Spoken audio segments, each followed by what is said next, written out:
are characteristic interactions affected by KVP again? The higher the KVP.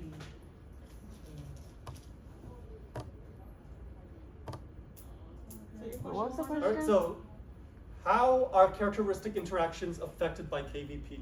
We mentioned this earlier. Greater KVP, some about the negative. So coming back to this chart once The again, higher the KVP, how is KVP related to? They're the same. All right, so Charo, I think I heard something. Go ahead. The higher the KVP, the greater the binding energy, the higher. So if the KVP is high, the binding energy is high, right? So binding energy is not affected by the KVP. Okay. But the higher the KVP, what does that mean as far as the shells go?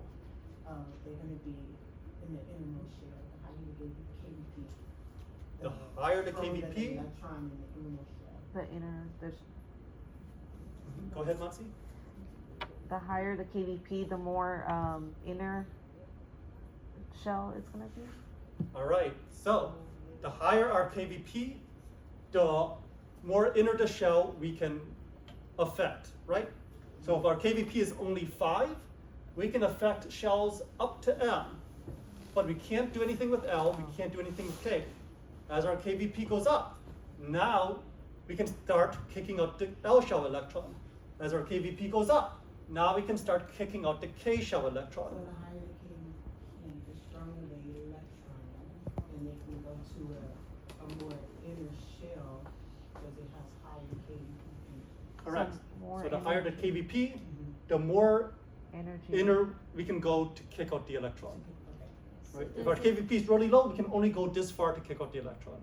As our KVP goes up, we have more energy, we can kick out this one, this one, this one, this one, and eventually this one here, right?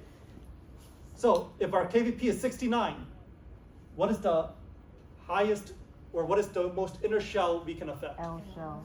L. If our KVP is 70, what is the most inner shell we can affect? Okay. K. If our KVP is 3, what is the most inner shell we can affect? If our KVP is 2, what is the most inner shell we can affect? Till PO and all. Okay. So do you see how KVP can interact? Do you see how KVP affects our characteristic interactions? The higher the KVP, the more potential we have to kick out these electrons, right?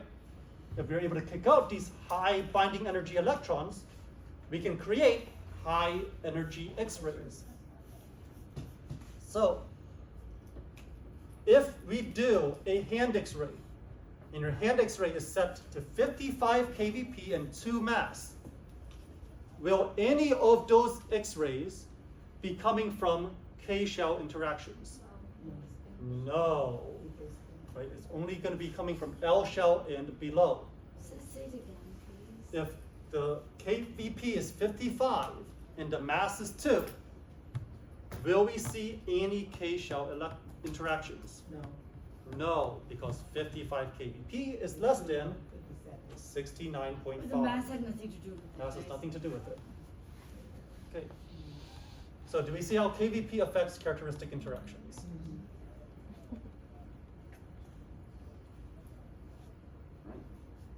So, just like we discussed earlier, let's see if we can work this out.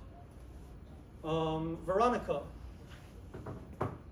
an electron with an energy of 60 keV approaches a tungsten atom. What happens if that energy interacts with the K shell and the L shell electron wants to fill in? Well, it can't kick out the K shell because it doesn't have enough binding energy, but it can move into the L shell. Very good. So this electron here will not be able to kick out the K shell. So nothing will happen. Oops, sorry. All right. Let's see.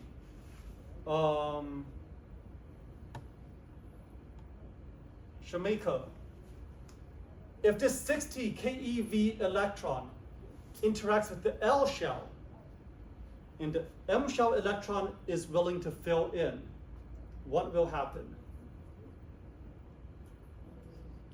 If it interacts with the L shell with 60, it can knock that one out. It can knock it out. Very good. And then what The happens? The M is gonna wanna go to L, so, he Mhm. has to pay. Okay, good. So about how much energy, what kind of X-ray do you think we will create? With the, L and M, or? With the L and M.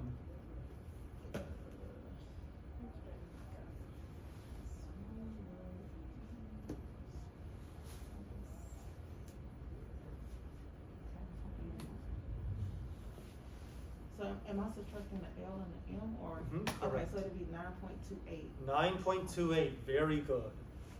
Do you see how she got 9.28? You just subtract these two. So I have a question. Yes, Shahid. So this 60,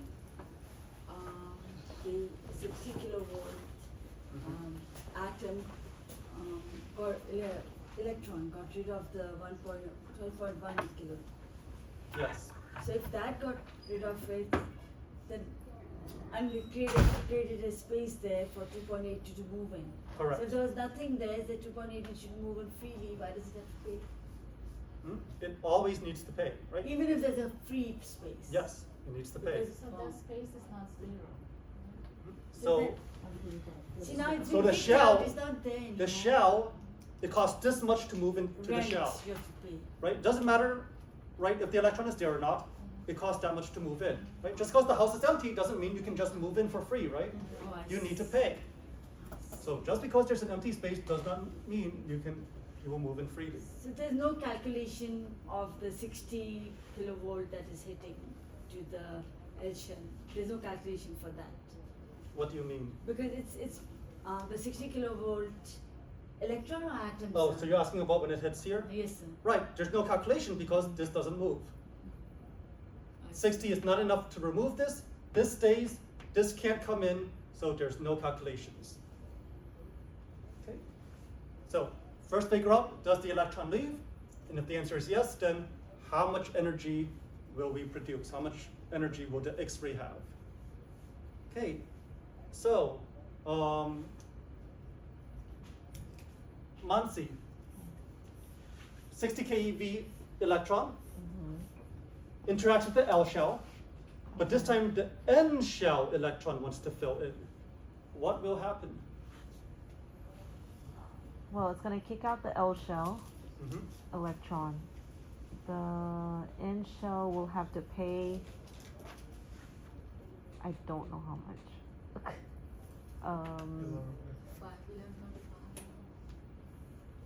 I'm hearing 11.5. Does that sound correct to you? Maybe 11 times- Yeah. All right, yes. So we subtract these two, and the energy released will be an 11.5 keV X-ray photon. Okay. So, are we okay with this concept here of characteristic? So the X-ray is the 11.5. It's not the one that kicks it out. An electron kicks it out, not an X-ray. Electron kicks out. But the X-ray is the difference between these two electrons. When of it the jumps to the shells. other shell. Yes, when they jump. Okay, so I do want to make this very, very clear. Target interactions. What is interacting with these electrons? What is coming in and interacting with these electrons? The filament electron? Correct. It is a filament electron. If you ever see an answer choice talking about a photon coming in to interact with these, is that correct? No. No, a photon is not doing characteristic interaction. It is the filament electron. So all your target interactions, characteristic and Bremsstrahlung, are caused by electrons interacting with the atom. None of them involve a photon interacting with the atom. Are we clear on that? The photon is released. A photon is released, correct, but it is not coming in to cause the interaction. So filament electron hits the orbital electrons. Yes, that is correct. That is characteristic interactions. Remember, characteristic interactions produce specific energy X-rays. Right? There's no way for us here to produce a 50 keV photon, because there's no way for you to subtract things here and get the value 50, right? You can only get 57 or 50, or what is this? Yeah, 57 or 66 or whatever that is, right? There's no way for you to subtract and get 50. So characteristic only produces specific energy values. That is why it's called characteristic. Are we all okay on this? So you're gonna test us like this? Yes. Yes, you will need to be able to do these calculations. And you'll give us the number? I will give you the energy values of the shells, yes. So what was But make sure you still memorize your K shell. So what was the statement? Characteristic produces? Only specific energy values. It cannot produce any energy value. It has to be very specific. All right. So, no questions right now? We're okay so far? Okay. So, you know what? It's 2:15. Let's take a short break. Let's take a 5-minute break. Use the restroom if you need to. Go get yourself some water or some coffee. And then be back.